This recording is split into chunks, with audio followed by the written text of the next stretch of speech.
Hello friends, welcome to channel. તો આપણે જે જીએસના જીપીએસસીના પેપર્સ છે એનો સોલ્યુશન જોઈ રહ્યા છે, જેનાથી જે છે તમને પ્રેક્ટિસ પણ થશે અને એક પછી એક જે છે આપણા ટોપિક પણ કવર થતા જશે. તો આજનો આપણો ક્વેશ્ચન છે GS1નો 47 નંબરની જે ક્લાસ 1-2ની મેન્સ હતી કે ભારતમાં પવન ઉર્જાની વિશાળ સંભાવના ધરાવે છે, પરંતુ સંસાધનોના ઉપયોગમાં લઈ શકાય તેવા મર્યાદિત વિસ્તારો ધરાવે છે. ચર્ચા કરો. ઇંગ્લિશમાં છે કે wind energy in India has great potential but has limited area that can be used for the utilization of the resources. તો સંભાવના વધારે છે, પરંતુ જે છે સંસાધનોની કમી છે. ટૂંકમાં આ એનો ક્વેશ્ચન કહેવા માગે છે. તો વિન્ડ એનર્જી એક આપણો ટોપિક પણ છે, તો એ જે છે આજે આપણો કવર થઈ જશે.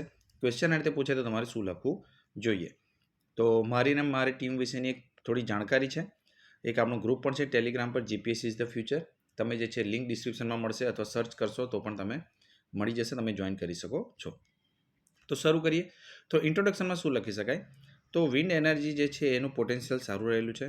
કેમ કે ભારતમાં જે છે સારી એવી કોસ્ટલાઇન પણ છે અને રિન્યુએબલ એનર્જીની ડિમાન્ડ પણ છે. ઇન્ટ્રોડક્શનમાં તમે આવું લખી શકો. જિયોગ્રાફિકલ અને ટેકનોલોજીકલ લિમિટેશન્સ રહેલી છે એની અંદર, પણ જે છે આપણે એને ઉપયોગમાં લેવા માટે શું કરી શકીએ અને કઈ રીતે જે છે આગળ આપણે એમાં કામ કરી શકીએ. તો નાનું એક વિન્ડ એનર્જી માટે એક નાનું ઇન્ટ્રોડક્શન આપીને તમે શરૂ કરી શકો.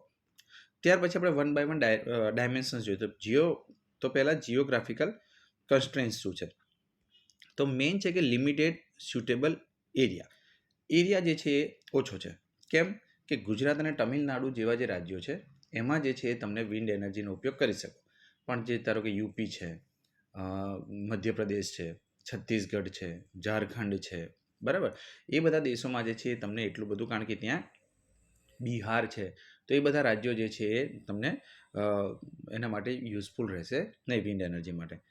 બીજો ઇસ્યુ છે લેન્ડ અવેલેબિલિટી. તો લેન્ડ અવેલેબિલિટીમાં શું છે કે તમારે એના માટે જે છે જગ્યા લેવી પડે, તો લેન્ડ એક્વિઝિશન એક ઇસ્યુ છે.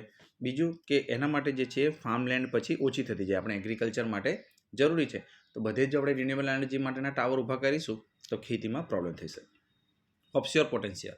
તો ઓફશોર પોટેન્શિયલ જે છે સારું એવું છે કે દરિયાની અંદર જે છે એ ઓફશોર એટલે દરિયાની અંદર જે છે એ પવનચક્કી ઊભી કરવી ટૂંકમાં, પણ એના માટે જે છે ટેકનોલોજીનો ઇસ્યુ થાય છે અને ફંડિંગનો પણ ઇસ્યુ થાય છે.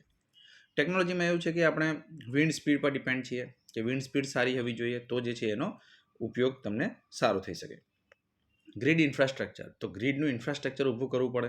ખાલી જે છે પવનચક્કી ઊભી કરી દઈએ તો એનાથી જે છે લાભ થશે નહીં. જેમ કે કચ્છમાં આપણે કર્યું છે, તો કચ્છમાં જે છે એ ઉર્જા પેદા થશે એ છેક ગુજરાતના તળ ગુજરાત એટલે કે છે સુરત, વલસાડ, વાપી સુધી જે છે એ જવી જોઈએ, તો એ લાભદાયક છે. બીજું ટેકનોલોજીમાં તમારે ઇન્વેસ્ટમેન્ટ કરવાની અથવા ઇનોવેશન કરવાની જરૂર પડે.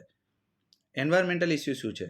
તો એક તો ઇકોલોજીકલ ડિસ્ટર્બન્સ થાય છે. આમાં તમે લખી શકો કે જે આપણું ગ્રેટ ઇન્ડિયન બસ્ટર્ડનો જે ઇસ્યુ થયો છે, તો એ જે છે એ આના માટેનો જ છે કે એમાં વિન્ડ, અને ક્વેશ્ચન પણ એટલે જ પૂછાયો છે કે ગ્રેટ ઇન્ડિયન બસ્ટર્ડ માટે જે છે એ ગુજરાત હાઈકોર્ટે જે છે ચુકાદો આપ્યો હતો, સુપ્રીમ કોર્ટે એમાં ચેન્જ કર્યો થોડો, તો એને લઈને જે ઇસ્યુ ચાલતો હતો એને લઈને આ ક્વેશ્ચન જીપીએસસીમાં પૂછાયો હતો.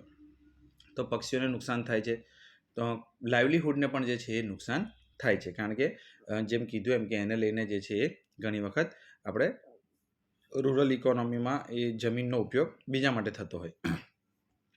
બીજું પોલિસી અને ફાઇનાન્શિયલ ચેલેન્જીસ બી છે કે એના માટે જે છે તમારે એક પોલિસી માટે જે બધા મિનિસ્ટ્રીઝ છે, જેમ કે આમાં કઈ મિનિસ્ટ્રીની જરૂર પડે? તો ministry of new and renewable એનર્જીની જરૂર પડે, એન્વાયરમેન્ટલ મિનિસ્ટ્રીની જરૂર પડે, મિનિસ્ટ્રી ઓફ અર્થ સાયન્સની જરૂર પડે, ઇવન તમારે ઇસરોના ડેટાનો ઉપયોગ કરવો પડે કે કઈ રીતે જે છે પવનનો ફ્લો રહે છે. તો બધી મિનિસ્ટ્રી જે છે ભેગી થઈને જે છે આ પ્લાનિંગ કરે, તો એને લઈને થોડો ઇસ્યુ થાય છે. ઇનિશિયલ હાઈ ઇન્વેસ્ટમેન્ટ, કે જગ્યા માટે જે છે એ ફંડ આપવું પડે, જેની જગ્યાએ તમે ખરીદે સરકાર એટલે એને જે છે બજાર કરતાં વધારે પૈસા ચૂકવવા પડે. બીજું જે છે પવનચક્કીઓ ઊભી કરવી પડે, ગ્રીડ ઇન્ફ્રાસ્ટ્રક્ચર ઊભું કરવું પડે, એને મેન્ટેન કરવું પડે, તો એના માટે જે છે ફંડિંગની જરૂર પડે. તો ઇનિશિયલ એટલા પૈસા ખર્ચવા કે કેમ? ત્યારબાદ ક્વેશ્ચન હતો કે આ તો બધા પ્રોબ્લેમ્સ આપણે લખી દીધા જે ક્વેશ્ચનમાં પૂછેલા હતા. ફ્યુચરમાં શું કરી શકાય? તો ઓફશોર વિન્ડ માટે જે છે કામ કરી શકાય. ટર્બાઇન ટેકનોલોજી એટલે ઓછા પવનમાં પણ ટર્બાઇન સારું કામ કરે એના માટે કામ કરી શકાય.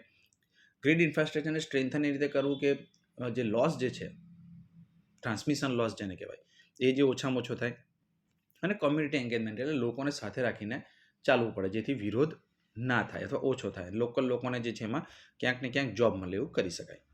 કન્ક્લુઝન શું લખી શકાય કે ઇન્ડિયા જોડે જે છે એ પોટેન્શિયલ સારું છે, ચેલેન્જીસ થોડા છે પણ એને ઓવરકમ કરી શકાય છે. તો એનાથી જે છે ઇન્ડિયા એક તો રિન્યુએબલ એનર્જીનો ટાર્ગેટ પણ પૂરો કરી શકશે, પેરિસ ક્લાઇમેટ ચેન્જ માટે જે એગ્રીમેન્ટ કર્યા છે એ પણ પૂરું કરી શકશે, 2070 સુધીમાં જે નેટ ઝીરો કાર્બન એમિશનનું સ્ટેટસ આપણે મેળવવાનું છે એમાં પણ જે છે એ ઇન્ડિયા અચીવ કરી શકશે અને આપણી એનર્જી સિક્યુરિટી પણ જળવાશે કે આપણે બીજા પર ડિપેન્ડ રહેવું પડશે નહીં. તો આ રીતનો જે છે તમે આન્સર જો લખો આની અંદર તો તમને જે છે એ ખૂબ સારા માર્ક મળે. તો આ રીતે જે છે જે લોકો સિલેક્ટેડ છે એમના થ્રુ જે છે ઇનપુટ્સ દ્વારા આપણે આન્સર રેડી કરતા હોઈએ છીએ.